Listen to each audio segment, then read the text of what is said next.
இது மகிமை நேரம். இன்றைக்கும் யோவான் 3ஆம் அதிகாரம் 19வது வசனத்தை வைத்தே நாம் தியானிக்க போகிறோம். அந்த வசனத்தை நான் உங்களுக்கு வாசிக்கிறேன்.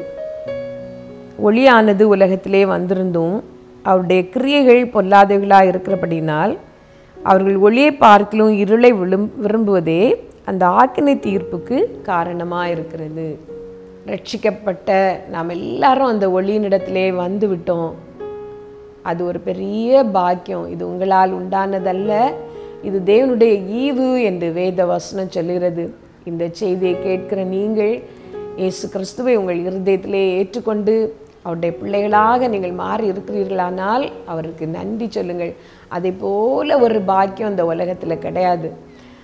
அதுதான் இந்த உலகத்திலேயே நாம் சம்பாதிக்கக்கூடிய ஒரு பெரிய ஸ்லாக்கியம், ஒரு பெரிய ஆசீர்வாதம். ஒரு நிமிஷம் ரட்சிக்கப்பட்ட எல்லாரும், ஆண்டவரே என்னை நீ ரட்சித்தீரே, அந்த ஹாரத்தில் நின்று உம்முடைய ஆச்சரியமான ஒளியினிடத்திற்கு என்னை வரவழைத்தீரே, உம்முடைய மாசற்ற இரத்தத்தினால் என்னை கழுவினீரே என்று சொல்லி அவருக்கு நன்றி சொல்லுவோம். நன்றி ஆண்டவரே, நன்றி அப்பா, நன்றி நன்றி. இந்த நாளிலும் கர்த்தாவே, நாங்கள் தியானிக்க போகிற இந்த வார்த்தைகளை எங்களுக்கு நீர் ஆசீர்வதிச்சு தாரோம். உம்முடைய சமூகத்தில் எங்கள் எல்லாரையும் நாங்கள் ஒப்பு கொடுக்குறோம். இந்த செய்தியை கேட்கிற யாராவது இன்னும் அந்த வெளிச்சத்தின் இடத்திற்கு உம்மிடத்திற்கு வராதிருந்தார்கள், ஆனால் இந்த வார்த்தைகள் அவர்களை தொடட்டும் ஆண்டவரே. ஆவியானவர் அவர்களோடு இடைப்படும். இயேசு நாமத்தினால ஜெபிக்கிறோம் பிதாவே, ஆமீன். ஆக்கினை தீர்ப்புக்கு உட்பட்டாயிற்று. ஒளியானது உலகத்திலே வந்திருந்தோம் மனுஷனுடைய கிரியைகள் பொல்லாதவைகளாக இருக்கிறபடியால் அவர்கள் ஒளியை பார்க்கிலும் இருளை விரும்புவதே அந்த ஆக்கினை தீர்ப்புக்கு காரணமாக இருக்கிறது என்று வேத வார்த்தை சொல்லுகிறது. இயேசு கிறிஸ்து ஒளியாக இந்த உலகத்தில் வந்திருக்கிறார். அவரிடத்திலே நாம் வருவது ரொம்ப லகுவானது. ஒரு சின்ன காரியம்தான் நாம் செய்ய வேண்டும். நம்முடைய பாவங்களுக்காக மனஸ்தாபப்பட வேண்டும். இந்த செய்தி நமக்கு எல்லா இடங்களிலும் சொல்லப்படுகிறது. எப்போதும் இந்த வார்த்தைகளை கேட்கிறோம். ஆனாலும் மனசாட்சியை கடினப்படுத்துகிறவர்கள் உண்டு. இப்பொழுதல்ல, பிறகு பார்த்து கொள்ளலாம், வயதான பிறகு பார்த்து கொள்ளலாம். அவரை நாம் ஏற்றுக்கொண்டால், இயேசு கிறிஸ்துவை நாம் தொழுது கொள்ள ஆரம்பித்தால் இந்த உலகத்தின் சந்தோஷங்களை இன்பங்களை அனுபவிக்க முடியாது, பின்னால் பார்த்து கொள்ளலாம் என்று சொல்லி நாம் அநேகர் அதை தள்ளி போடுவது உண்டு. அந்த தள்ளி போடுவதற்கான காரணம், அவர்கள் வெளிச்சத்தை பார்க்கிலும் இருளை விரும்புகிறார்கள். அந்த பாவம் அவர்களுக்கு சந்தோஷமாக இருக்கிறது. அந்த பாவத்தை செய்கிறது அவர்களுக்கு இன்பமாக இருக்கிறது. ஒரு உதாரணத்துக்கு சொல்லுகிறேன். லஞ்சம் வாங்குகிற ஒருத்தரிடத்திலே போய் நீங்கள் லஞ்சம் வாங்குவது தப்பு, அது வாங்காதிருங்கள், அது உங்களுக்கும் உங்கள் குடும்பத்திற்கும் சாபம் கொண்டு வரும் என்று சொன்னால் அது பரிகாசமாக தெரியும். அந்த லஞ்ச பணத்திலே தான் நான் செழிப்பாக வாழ்கிறேன், என் பிள்ளைகளுக்கு வேண்டிய எல்லாவற்றையும் நான் செழிப்பாக வாங்கி கொடுக்க முடிகிறது, வெறும் சம்பளத்தை வைத்து வீட்டு லோனை கட்டுவேனா, வீட்டின் காரியங்களை கட்ட முடியுமா என்று சொல்லி அந்த மனசாட்சியை மழுங்கடித்து விடுகிறார்கள் என்று வைப்போம். அதுதான் ஒளியை பார்க்கிலும் இருளை விரும்புவது. ஆண்டவருக்காக உண்மையாக இருப்பதை, அந்த வெளிச்சத்தினிடத்தில் வருவதை விட்டுவிட்டு இந்த பாவத்திலேயே மூழ்கி போய் விடுவது. அப்படி என்றைக்கும் மூழ்கி போய் கொண்டிருப்போமானால் ஆக்கினை தீர்ப்பு வருகிறது என்று ஆண்டவருடைய வார்த்தை சொல்லுகிறது.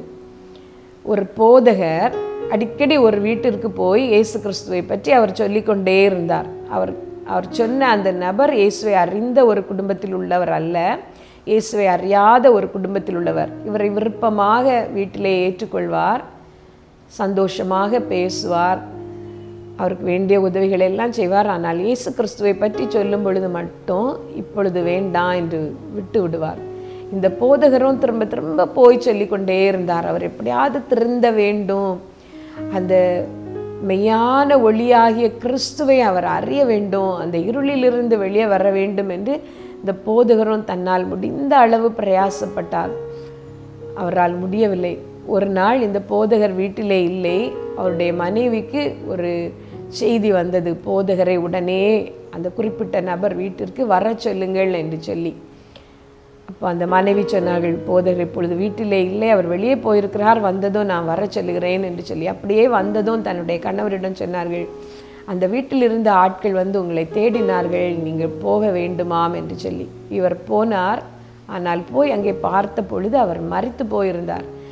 மரித்து அவரை படுக்க வைத்திருந்தார்கள். என்ன நடந்தது என்று கேட்ட பொழுது அந்த வீட்டில் உள்ளவர்கள் சொன்னார்கள், கடைசி நிமிட நேரத்திலே அவர், ஐயோ, ஒரு இருட்டு வந்து என்னை கவ்வி பிடிக்கிறது, எல்லாம் இருளாக இருக்கிறது, யாரோ என்னுடைய கையை பிடித்து இழுப்பது போல இருக்கிறது, இருளான உருவங்களை நான் பார்க்கிறேன், இந்த ஜன்னலுக்கு வெளியேயும் உள்ளாலே நின்று வா என்று என்னை கூப்பிடுகிற இருளின் ஆதிக்கத்தை நான் பார்க்கிறேன் என்று கதறத் தொடங்கினார். நான் வரமாட்டேன் என்று அவர் சத்தமாக சொல்லிக்கொண்டே இருந்தார். இவர் என்ன இப்படி சொல்லுகிறார் என்று நாங்கள் கிட்டே போய் என்ன என்று கேட்ட பொழுது, என்னை இருட்டிற்குள் அழைக்கிறார்கள், இருளே என்னை சூழ்ந்திருக்கிறது, அந்த போதகரை வர சொல்லுங்கள், அவர் சொன்ன அந்த இயேசு கிறிஸ்து தான் வெளிச்சம், அவர் தள்ளி நிற்கிறார், அவர் பக்கத்திலே நான் போக முடியவில்லை, அவருக்கு பின்னால் தான் அந்த வெளிச்சத்தின் ராஜ்யம், அந்த ஒளியின் ராஜ்யம் இருக்கிறது, எப்படியாவது உடனே போக வர சொல்லுங்கள் என்று சொல்லியிருந்தார். அவர்கள் அழைக்க போன நேரத்திலே அந்த போதகர் அங்கே இல்லை. ஆனால் என்ன நடந்திருந்தது என்றால், நான் வர மாட்டேன் என்று சொல்லி அவர் கதறிக்கொண்டே அந்த ஜன்னலை பிடித்து இழுத்து அந்த ஜன்னல் அசைந்து அதன் கம்பிகள் வெளியே வந்து அவர் கீழே விழுந்து மரித்து போயிருந்தார்.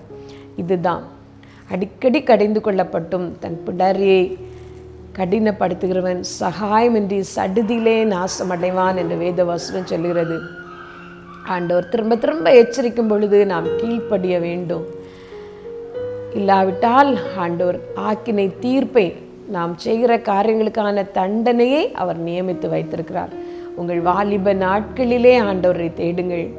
வாலிபத்தின் பாவங்களை நீங்கள் விட்டு விடுங்கள். கர்த்தருக்கு உண்மையாக வாழ்வதை தெரிந்து கொள்ளுங்கள். அப்படி நீங்கள் செய்யும் பொழுது ஒரு நாள் உங்கள் மனசாட்சி உங்களை வாதிக்காது.